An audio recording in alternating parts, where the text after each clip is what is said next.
नमस्कार, आपका स्वागत है विंध्य भारत में। मैं हूं आपके साथ साक्षी गुप्ता। ये बढ़ते हैं कुछ खास खबरों के साथ। मध्य प्रदेश के बुरहानपुर जिले का एक गांव इन दिनों चर्चा में है। यहां दूर दूर से लोग खजाने की तलाश में आ रहे हैं।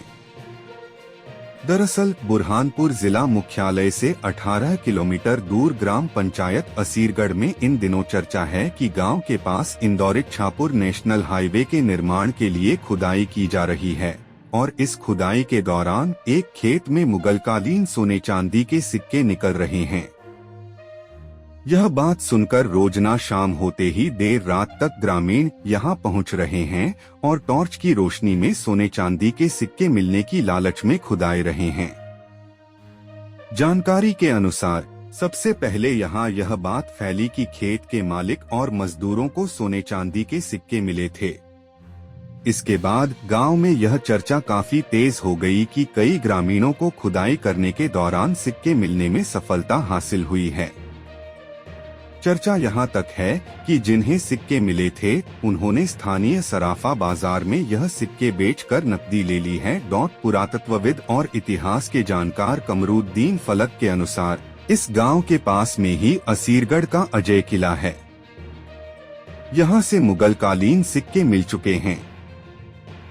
खुदाई में सिक्के मिलना हैरानी की बात नहीं है। उस जमाने में अमीर लोगों ने असीरगढ़ में पनाह ली थी और उस समय लोगों के पास अपने जमा धन को सुरक्षित रखने के दो ही उपाय होते थे, या तो शाही खजाने में जमा करके पावती ले ली जाए या जमीन में धन को गाड़ दिया जाए। अधिकतर लोग अपने धन को जमीन में गाड़ देते थे। उन्होंने कहा कि अगर नेशनल हाईवे के लिए पहाड़ी क्षेत्र में गहरी खुदाई हुई है और सिक्के मिलने की बात सामने आ रही है तो जिला प्रशासन, पुलिस प्रशासन और पुरातत्व विभाग को इसकी गहनता से जांच करनी चाहिए। हालांकि उन्होंने यह भी कहा कि अक्सर यह भी देखा जाता है कि कुछ लोग ऐसी अफवाह फैलाकर नकली सिक्कों को असली बताकर लोगों से पैसे ऐंठने का काम भी करते हैं। कुल मिलाकर अफवाह की जांच कर यह भी पता लगाया जाना चाहिए कि कहीं तथाकथित ठग तो इस तरह की अफवाह नहीं फैला रहे हैं। इस मुद्दे पर पुरातत्वविद और कांग्रेस नेता अजय रघुवंशी ने जिला प्रशासन से जांच की मांग की है।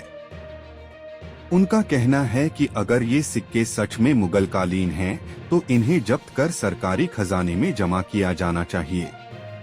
वहीं यदि यह अफवाह बेवजह फैलाई गई है तो इसके पीछे के लोगों को बेनकाब कर उनके खिलाफ कार्रवाई की जानी चाहिए। फिलहाल जिला प्रशासन और पुलिस के आला अधिकारी इस मामले में अधिकृत रूप से कुछ नहीं कह रहे हैं, लेकिन मामला मीडिया में आने के बाद जिला प्रशासन और पुलिस प्रशासन के कान खड़े हो गए हैं। अब उनके द्वारा भी इस मामले की जांच करने का मन बनाया जा रहा है। अब देखना दिलचस्प है कि प्रशासन इस खेत में खजाने की बात पर क्या जांच करता है और इसकी सच्चाई क्या है।